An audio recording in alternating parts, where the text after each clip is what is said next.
secretary. Well, the Prime Minister has dropped the biggest hint. He has made it clear that this is a session of historic decisions. Now, let's cut live to Rajya Sabha. We're given to understand that the proceedings of the special session have begun.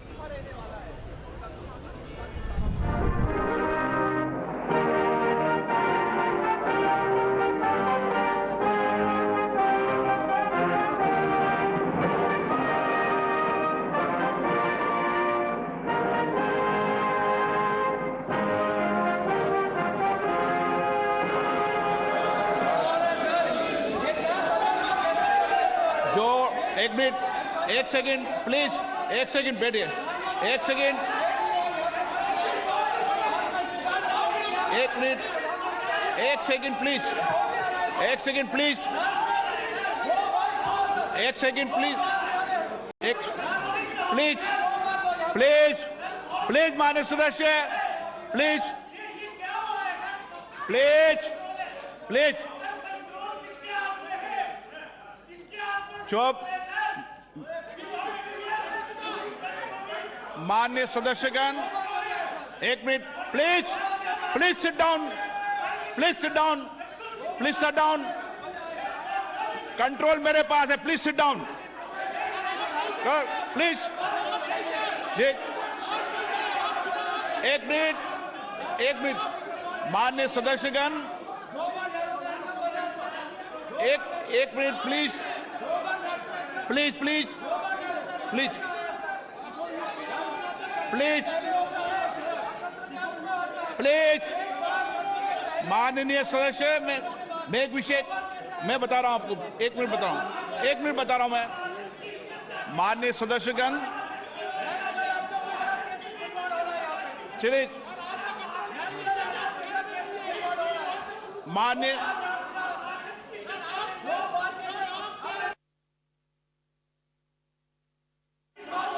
एक minute please, please, please, please, हाँ please बैठ, please बैठे, व्यवस्था दे रहा हूं, please बैठो, व्यवस्था दे रहा हूं मैं, प्लीज, प्लीज बैठिए, व्यवस्था दे रहा हूं, प्लीज। माननीय सदस्यगण, जो कुछ भी टेक्निकल चूक हुई है मैं उसकी जांच कराऊंगा। इसमें पॉइंट ओके, प्लीज,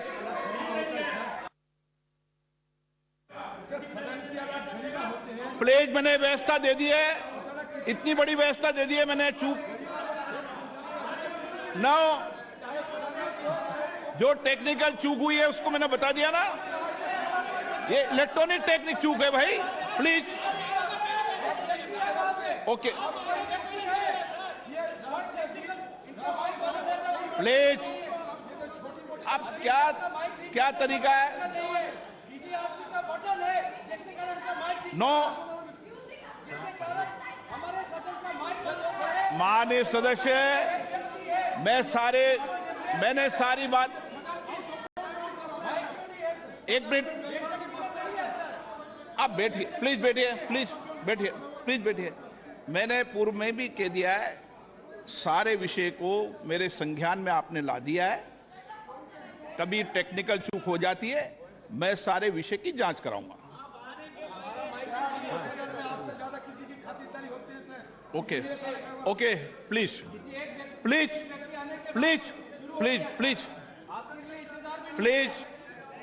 माननीय सदस्यगण, प्लीज बैठिए, माननीय, प्लीज एक मिनट बैठिए, ये व्यवस्था ठीक नहीं है, आप बैठिए, बैठिए, बैठिए, क्या बैठिए, बैठिए, प्लीज, विषय आपको मौका देंगे, प्लीज, ऐसे क्या?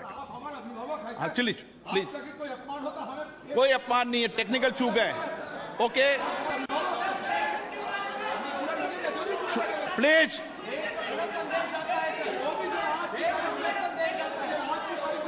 प्लीज, प्लीज, आप सदन के नेता ऐसे मत करिए, मैंने इतनी व्यवस्था दे दी, प्लीज, प्लीज,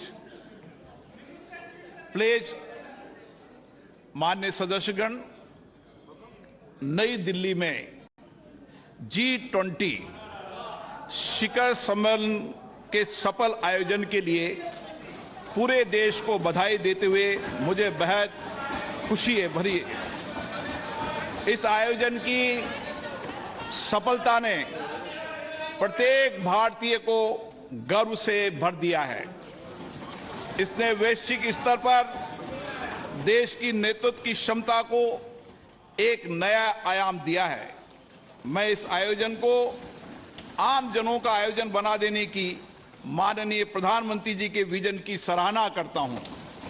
भारत के सभी राज्यों और केंद्र शासित प्रदेशों के 60 शहरों में 200 से अधिक बैठकें हुई है, जो अभूतपूर्व है। दुनिया भर से आए 42 प्रतिनिधि मंडलों के साथ G20 नई दिल्ली लीडर समिट अपने आकार, भव्यता और प्रभाव में अभूतपूर्व था। इससे विश्व को भारत की विविधता, लोकतांत्रिक शक्ति और प्रतिभा को देखने का अवसर मिला है। भारत की G20 की अध्यक्षता समावेशी, आकांक्षी, कार्य उन्मुख, निर्णायक और जन केंद्रित रही है। G20 नेताओं के शिखर सम्मेलन में लिए गए निर्णय परिवर्तनकारी हैं और ये आने वाले दशकों में वैश्विक व्यवस्था को नया रूप देने में सहायक होंगे।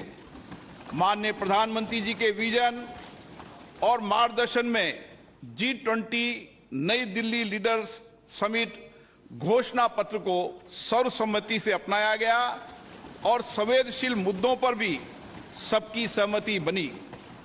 विश्व स्तर पर यह स्वीकार किया गया है कि भारत के नेतृत्व एवं सक्रिय प्रयासों के कारण वैश्विक उत्तर दक्षिण के बीच दूरी के पाटने और पूर्व पश्चिम ध्रुवीकरण को नियंत्रित करने में सफलता मिली है। ये विश्व में भारत के ऊंचे कद और बढ़ती प्रतिष्ठा तथा इस सरकार द्वारा पिछले 9 वर्षों में किए गए कार्यों को दर्शाता है। माननीय प्रधानमंत्री जी के नेतृत्व में भारत को जो वैश्विक सद्भावना प्राप्त हुए, ये उसी का प्रमाण है। ये इस बात की भी स्वीकृति है कि कई प्रकार के विभाजनों से ग्रस्त विश्व में भारत शांति और संयम की आवाज है। भारत की अध्यक्षता में ग्लोबल साउथ की आवाज को G20 की चर्चा के केंद्र में लाने में महत्वपूर्ण भूमिका निभाई है। अपनी अध्यक्षता की शुरुआत में भारत ने जनवरी 2023 में voice of the global south शिखर सम्मेलन की मेजबानी की, जिसमें 125 देशों के नेतृत्व ने भाग लिया। ग्लोबल साउथ के देशों की प्राथमिकताओं और अपेक्षाओं को G20 एजेंडे में शामिल किया गया। शिखर सम्मेलन की घोषणा में निर्धनता उन्मूलन, जलवायु वित्त, ऋण संबंधी समस्याओं से निपटने, खाद्य सुरक्षा, स्वास्थ्य सुरक्षा, डिजिटल बुनियादी ढांचे के विकास सहित विकासशील देशों के हितों से संबंधित विषयों को प्रमुखता दी गई। माननीय प्रधानमंत्री जी की पहल के कारण अफ्रीकी संघ को G20 के स्थायी सदस्य के रूप में स्वीकार करने का ऐतिहासिक निर्णय लिया गया। विश्व के शीर्ष नेतृत्व को राजघाट पर राष्ट्रपिता महात्मा गांधी को सम्मान देते देखना एक अद्भुत दृश्य था। उन सभी ने महात्मा गांधी द्वारा प्रतिपादित शांति और अहिंसा के सार्वभौमिक विचार और वर्तमान समय में इसकी प्रासंगिकता को स्वीकार किया गया। माननीय प्रधानमंत्री जी ने स्वयं अंतर्राष्ट्रीय संस्थानों में सुधार करने, उसमें समय के अनुसार बदलाव लाने का पुरजोर समर्थन किया। इस विभाजित विश्व में स्थिरता, वृद्धि और विकास सुनिश्चित करने के लिए वास्तविक बहुपक्षवाद के लिए यह महत्वपूर्ण है। माननीय सदस्यगण, G20 का दृष्टिकोण अर्थ केंद्रित न होकर अब व्यापक रूप से मानव केंद्रित हो गया है। सतत विकास लक्ष्यों को साकार करने, अंतर्राष्ट्रीय वित्तीय संस्थानों में सुधार करने, डिजिटल सार्वजनिक बुनियादी ढांचे की स्थापना करने, हरित विकास समझौतों को प्रोत्साहित करने, महिलाओं के नेतृत्व के विकास को प्रोत्साहित करने, डिजिटल स्वास्थ्य पर वैश्विक पहल करने, प्रारंभिक चिकित्सा की भूमिका को मान्यता दिए जाने जैसे विषयों को प्राथमिकता दी गई, वह सराहनीय है। G20 शिखर सम्मेलन के प्रमुख परिणामों में अंतर्राष्ट्रीय अर्थव्यवस्थाओं को अधिक सक्रिय करना, विकास के लिए अधिक संसाधनों की उपलब्धता, पर्यटन का विस्तार, विश्व स्तर पर कार्य के अवसर, मोटे अनाज के उत्पादन और उपभोग के माध्यम से सुदृढ़ खाद्य सुरक्षा, कौशल की कमी और गतिशीलता की समस्या का समाधान करना, ग्लोबल वैल्यू चेन की मैपिंग, MSME की सहायता करना और जैव ईंधन के लिए प्रतिबद्धता शामिल है। इनका लाभ पूरे देश को प्राप्त होगा। शिखर सम्मेलन के दौरान भारत मध्य पूर्व यूरोप आर्थिक कॉरिडोर और वैश्विक जैव ईंधन गठबंधन का शुभारंभ अत्यंत महत्वपूर्ण है। इन पहलों से एक कनेक्टेड भविष्य की नींव रखी गई है, जिसमें आगे भी भारत की महत्वपूर्ण भूमिका बनी रहेगी। पर्यावरण समर्थन के लिए लाइफ संबंधी उच्च स्तरीय सिद्धांतों को अंगीकृत किए जाने और जलवायु संबंधी लक्ष्यों को पूरा करने के लिए जलवायु वित्त और निवेश में बड़े पैमाने पर वृद्धि की आवश्यकता को विकसित देशों द्वारा स्वीकार किए जाने से इस क्षेत्र में भारत का नेतृत्व स्पष्ट रूप से प्रदर्शित हुआ है। भारत की अध्यक्षता में महिलाओं और आपदा जोखिम को कम किए जाने के बारे में G20 कार्य समूह के गठन के साथ साथ स्टार्टअप पर एक नए G20 की स्थापना के रूप में नई उपलब्धि दर्ज की गई है। खाद्य सुरक्षा के संबंध में डेक्कन उच्च स्तरीय पहल, भूमि संबंधी पहल पर गांधीनगर रोड मैप, पर्यटन के विषय पर गोवा रोड मैप, नीली और महासागरीय अर्थव्यवस्था पर चेन्नई उच्च स्तरीय पहल और काशी सांस्कृतिक पथ से आने वाले समय में विभिन्न क्षेत्रों में विश्व का मार्गदर्शन होगा और हमारे देश गौरवान्वित होंगे। अगले माह हमारी संसद को हमारे G20 अध्यक्षता के क्रम में पार्लियामेंट P20 फोरम की मेजबानी करने का सम्मान मिलेगा। मैं इस प्रतिष्ठित सभा के प्रत्येक मान्य सदस्यों से अनुरोध करता हूं कि वे लोकतंत्र की जननी भारत की भूमि पर पूरे विश्व का स्वागत करने और वसुदेव कुटुंबकम, एक पृथ्वी एक परिवार एक भविष्य के मिशन को आगे बढ़ाने में शामिल हो। मुझे विश्वास है ये सभा इस ऐतिहासिक उपलब्धि पर माननीय प्रधानमंत्री जी के नेतृत्व की सराहना करने, भारत के लोगों को उत्साह बढ़ाने और सभी संगठनों और व्यक्तियों के योगदान को सराहना करने में मेरा साथ देगी।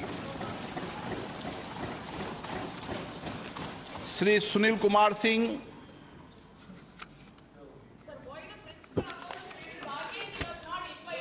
माननीय अध्यक्ष महोदय, मैं विशेषाधिकार समिति का छठा प्रतिवेदन हिंदी और अंग्रेजी संस्करण सभा पटल पर रखता हूं। धन्यवाद। माननीय सदस्यगण, हमारा ये संसद भवन स्वतंत्रता प्राप्ति की ऐतिहासिक घड़ी से लेकर भारत के संविधान निर्माण की संपूर्ण प्रक्रिया और इसके साथ ही हमारे आधुनिक राष्ट्र की गौरवशाली लोकतांत्रिक यात्रा का साक्षी रहा है। कि श्री गणेश वासुदेव मावलंकर जी ने 15 मई 1952 को अपना पदभार ग्रहण किया था। देश की सर्वोच्च लोकतांत्रिक संस्था के प्रथम अध्यक्ष के रूप में उन्होंने नियम समिति, विशेषाधिकार समिति, कार्य मंत्रणा समिति सहित कई अन्य संसदीय समितियों की स्थापना की और सदन के अंदर उच्चतम परंपराओं की नींव रखी।